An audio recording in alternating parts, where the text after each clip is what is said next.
सभी का जो मेरा यूट्यूब चैनल देखते हैं, उन सभी का मेरे यूट्यूब चैनल के अंदर आपका स्वागत, आभार। आज मेरे विद्यार्थियों हम डायरेक्ट इनडायरेक्ट का इंपरेटिव सेंटेंसेस है वो करेंगे। डायरेक्ट इनडायरेक्ट स्पीच के अंदर इंपरेटिव सेंटेंसेस एक भाग होता है जिसमें ये होता है, उसकी जो पहचान होती है वो ये होती है कि रिपोर्टेड स्पीच के अंदर ये रिपोर्टेड स्पीच है, ये रिपोर्टेड स्पीच है, यानी डायरेक्ट इनडायरेक्ट के अंदर डायरेक्ट वाक्य में रिपोर्टेड स्पीच के अंदर ये रिपोर्टेड स्पीच वाला है, कोमा और नोटेड कोमा वाला, कोमा और नोटेड कोमा वाला। तो डायरेक्ट स्पीच का जो रिपोर्टेड स्पीच का जो भाग होता है, उस भाग में पहचान बता रहा हूं मैं, उस भाग के अंदर वर्ब की फर्स्ट फॉर्म से शुरू होने वाले, डू अथवा डू नॉट से शुरू होने वाले, प्लीज अथवा काइंडली से शुरू होने वाले, ये इंपरेटिव सेंटेंसेस वाक्यों की पहचान होती है कि डायरेक्ट वाक्य के अंदर, डायरेक्ट स्पीच के अंदर, जब रिपोर्टेड स्पीच के अंदर ये तीनों में से कोई भी एक या तीनों या दो, कोई भी इनमें से आया हुआ हो, तो वो जो वाक्य होता है वो इंपरेटिव सेंटेंसेस का वाक्य होता है। इंपरेटिव सेंटेंसेस का वाक्य होता है कि आज्ञार्थक वाक्य, इसको हिंदी के अंदर बोलते हैं आज्ञार्थक वाक्य। आज्ञार्थक के अंदर ये होता है आज्ञा लेना, देना, प्रार्थना का भाव होना, वो इंपरेटिव सेंटेंसेस होते हैं। या तो किसी को आज्ञा देते हैं या फिर कोई हमें आज्ञा देता है, या फिर उस वाक्य के अंदर कोई प्रार्थना का भाव होता है, वो होता है इंपरेटिव सेंटेंसेस। तो ये इनकी पहचान होती है कि ये तीन तरह से शुरू होते हैं। वर्ब की फर्स्ट फॉर्म, क्रिया की तीन फॉर्म होती है, फर्स्ट फॉर्म, सेकंड फॉर्म और थर्ड फॉर्म। तो वर्ब की फर्स्ट फॉर्म से शुरू होने वाला, यहां जो वर्ब की फर्स्ट फॉर्म आएगी यहां पे, वो होगा आपका इंपरेटिव सेंटेंस से। दूसरा, डू या डू नॉट से शुरू, जैसे ये वाक्य है डू नॉट से शुरू है, फिर इंपरेटिव सेंटेंस हो गया। तीसरा, प्लीज अथवा काइंडली से, ये प्लीज से शुरू है, तो ये आपका इंपरेटिव सेंटेंस हो गया। तो ये तो इन वाक्यों की पहचान होती है। अब इनका जो नियम होता है वो ये होता है कि रिपोर्टेड वर्ब, जैसे ये रिपोर्टेड वर्ब है आर वी, ये आर एस, ये reported speech, reported verb. Reported verb में सेड टू के स्थान पर सेंटेंसेस का भाव देकर ऑर्डर्ड, रिक्वेस्टेड, एडवाइज या भाव न मालूम हो तो आस्क्ड का प्रयोग है वो करते हैं, आस्क्ड है वो लगाते हैं।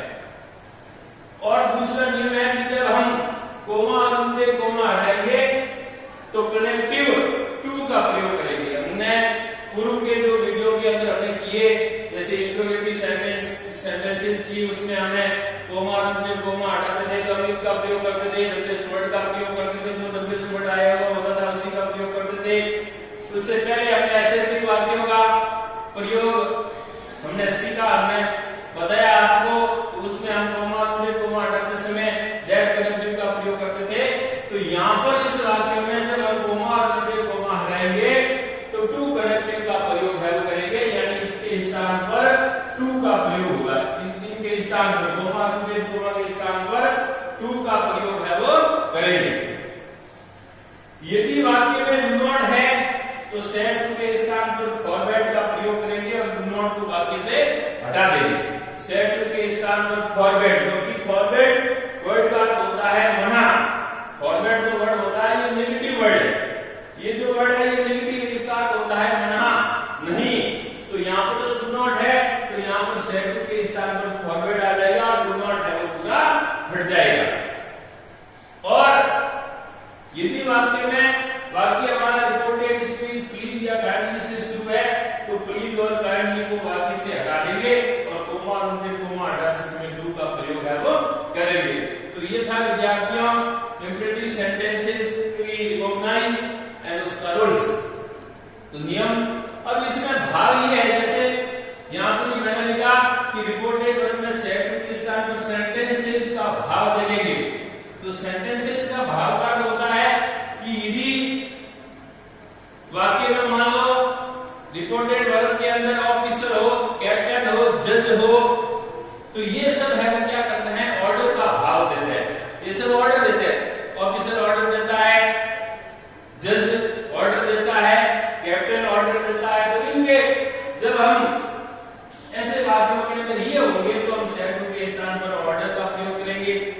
और जैसे फादर और मदर है, मान लो रिपोर्टेड वर्ब के वाक्य में फादर और मदर है या डॉक्टर है, तो ये सब एडवाइस देते हैं। फादर कभी कभी ऑर्डर भी दे सकते हैं, ठीक है। तो इन वाक्यों के अंदर वाक्य का भाव देकर हम एडवाइस या ऑर्डर का प्रयोग है वो करते हैं। और प्लीज और काइंडली जो वाक्य होते हैं उसमें तो निवेदन होता है, तो वे वाक्य से है वो हट जाएंगे। उनमें शैड टू के स्थान पर आस्क का प्रयोग है वो करते हैं। तो विद्यार्थियों अब हम उदाहरण है वो करते हैं यानी प्लीज और काइंडली वाले वाक्यों में हम यहाँ पर शैड टू के स्थान पर रिक्वेस्टेड वर्ड का प्रयोग करेंगे। किसका करेंगे, रिक्वेस्टेड। आस्क का न करके हम रिक्वेस्टेड का प्रयोग करेंगे। आस्क का कब किया जाता है, जब किसी वाक्य के अंदर हमें भाव मालूम न हो, तो उस वाक्य के अंदर हम आस्क का प्रयोग है वो कर सकते हैं। जिस वाक्य के अंदर भाव मालूम नहीं होता है उसमें आस्क का प्रयोग कर सकते हैं। तो ये जो वाक्य होते हैं बोर्ड परीक्षाओं के अंदर आते हैं। माध्यमिक शिक्षा की जो 10वीं की बोर्ड परीक्षा है उसके अंदर ये 4 नंबर का कोर्स के अंदर है। मैं कई वर्षों से बोर्ड की कॉपियां जांचता हूं, जिसमें मैं ये देखता हूं कि 90% जो स्टूडेंट्स होते हैं, 90% से अबव स्टूडेंट इन वाक्यों को कर नहीं पाते हैं। डायरेक्ट या स्पीच के जो वाक्य होते हैं उन वाक्यों को करते नहीं। सिर्फ 10% ही लड़के ऐसे होते हैं जो इन वाक्यों को से कर पाते हैं। तो मैं आपको बहुत ही सरल विधि से समझाता हूं, आपको देखना और घर पे अपनी नोटबुक के अंदर उतारना और इनको है वो समझना और करना। तो मैं ये करता हूं, पहला जैसे the teacher said to me, ये रिपोर्टेड वर्ब है, ये रिपोर्टेड स्पीच है। Do not make a noise, अध्यापक ने मुझे कहा कि आवाज है वो मत करो, शोरगुल है वो मत करो। तो अध्यापक ने मुझे ऑर्डर दिया। इसमें ऑर्डर का भाग है, इसका भाग है ऑर्डर। ये वाक्य मैं आपके सामने करके दिखाता हूं। जैसे the teacher said to me do not make a noise, comma मुझे कोमा का पहला जो वर्ड है इसलिए डू नॉट आया हुआ है, इसलिए ये इंपेरेटिव सेंटेंस हो गया। तो अब इस वाक्य का हम भाव देखते हैं। The teacher said to me do not make a noise, अध्यापक ने मुझे कहा कि आवाज मत करो, शोरगुल मत करो। तो इसके अंदर ऑर्डर का भाव है। ये दो तरह से वाक्य करके दिखाता हूं मैं आपको। एक तो ऑर्डर से और दूसरा फॉरवर्ड से, दोनों तरह से करके बताता हूं। जैसे पहला मैं करता हूं ऑर्डर से। The teacher ordered me, comma पे कोमा हट गया। अब यहां पर जैसे डू नॉट है तो डू तो हट जाएगा, नॉट के बाद में हमें टू लगाना पड़ेगा, क्योंकि टू के बाद में जस्ट बाद में क्रिया आनी चाहिए, फर्स्ट फॉर्म आनी चाहिए, not to make a noise. ये हो गया। अब यहां पर टू हट गया, कोमा हट गया, उसके स्थान पर टू का प्रयोग किया। यहां पर नॉट है इसलिए टू के बाद में तो नॉट आनी चाहिए, क्योंकि टू के जस्ट बाद में तो क्रिया आनी चाहिए, इसलिए नॉट को हमने पहले लिख दिया, not to make a noise. दूसरी विधि से मैं करके बताता हूं फॉरवर्ड से। The teacher forward me, the teacher forward me. अब जब फॉरवर्ड वर्ड लगाओगे यहां पर तो ये डू नॉट है वो पूरा का पूरा हट जाएगा, ठीक है। कोमा पे कोमा हटा दिया, इसका प्रयोग कर दिया टू का, फिर मेक ए नॉइज, ये हो। ये डू नॉट वाले वाक्य में हम दो तरह से कर सकते हैं। जब हम ऑर्डर, जैसे यहाँ पर हमने ऑर्डर लगाया भाव देकर के वाक्य का, तो फिर हम टू को हटाएंगे, फिर नॉट लेके फिर टू का प्रयोग करेंगे, टू के बाद में क्लियर आएंगे। और डू नॉट को अगर हम फॉरवर्ड का प्रयोग करते हैं, डू नॉट को पूरा हटा दो, फिर कोमा हटा दिया, टू मेक ए नॉइज का प्रयोग कर दिया। अब मैं दूसरा वाक्य आपके सामने करता हूं। ये भी इंपेरेटिव वाक्य है और ये प्लीज से शुरू है।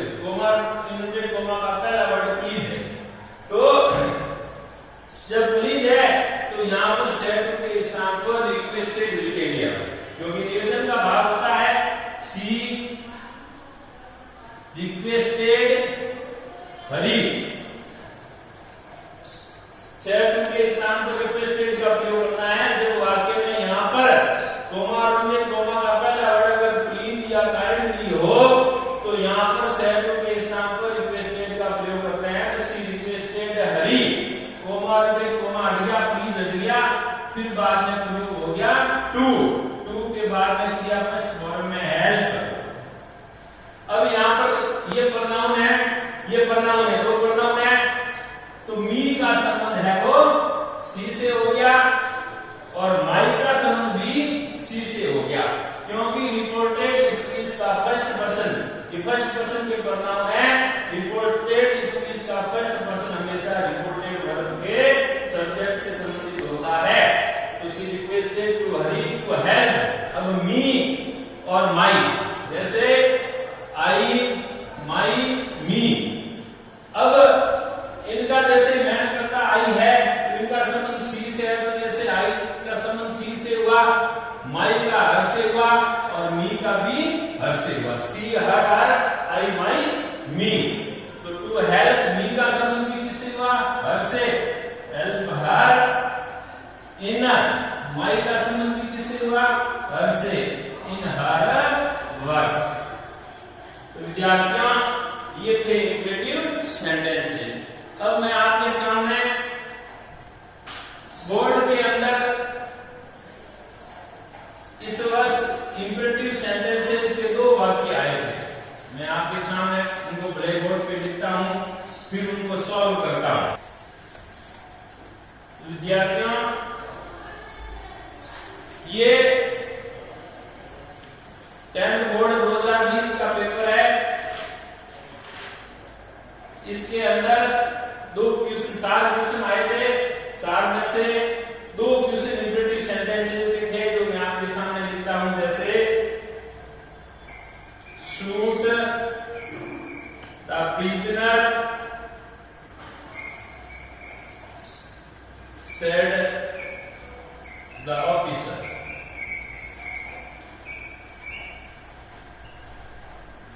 अगला था she said to the teacher, please explain this question to me। ये बोर्ड का पेपर है, इसके अंदर जो सवाल आए मैंने बोर्ड पे लिखे, ये 2020 के अंदर आए थे, 2020 बोर्ड। अब मैं आपको इसको शुरू करता हूं आपके सामने। जैसे यहाँ पे imperative sentence, shoot the prisoner said the officer, अधिकारी ने कहा कि प्रिजनर यानी कैदी को शूट करो।